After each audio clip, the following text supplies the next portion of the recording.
Between now and the start of primary voting in June, we're taking a close look at some of the key issues in the race for mayor. One of them is education, a critical area for the mayoral candidates. Schools have been under direct mayoral control since 2002. Albany lawmakers, though, insist on only granting the mayor full oversight of schools for a few years at a time, so the current situation is up for renewal again in 2026. In the years following the start of the pandemic, the number of students enrolled in city schools fell from over 1 million to around 900,000. Last year, there was a change in the trend, enrollment ticking upwards for the first time since the pandemic.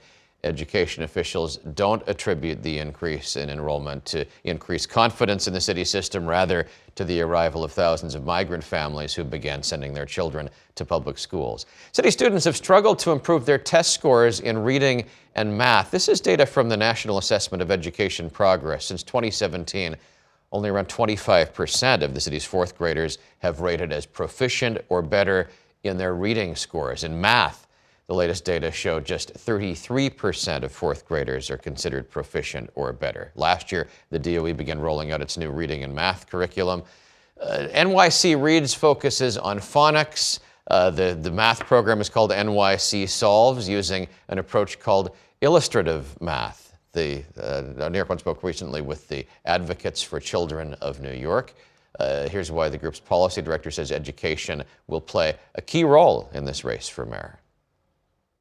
Education is so important to ensuring that New York City is an attractive place to live and to raise a family.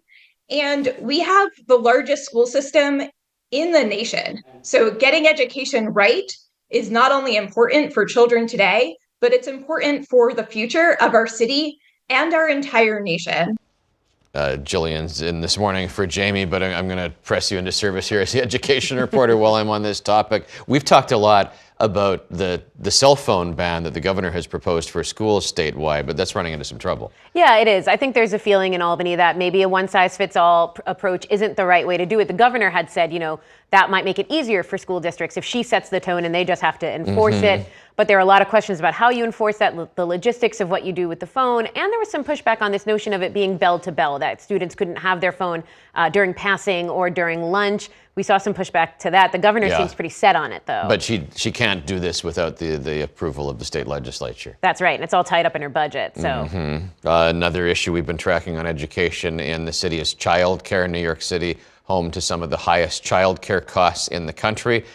The group Child Care Aware of America says full-time care for a single child in a center-based program is up to nearly $3,000 a month now in the city. For Mayor Adams, the focus in the campaign will really be to sell the idea that schools have done well under his administration, and every other candidate will be trying to send the opposite message, pushing for reform and criticizing what has happened in schools under Mayor Adams. For all of the latest political news, log on to our website, ny1.com. We've also got all sorts of campaign coverage on the Spectrum News app.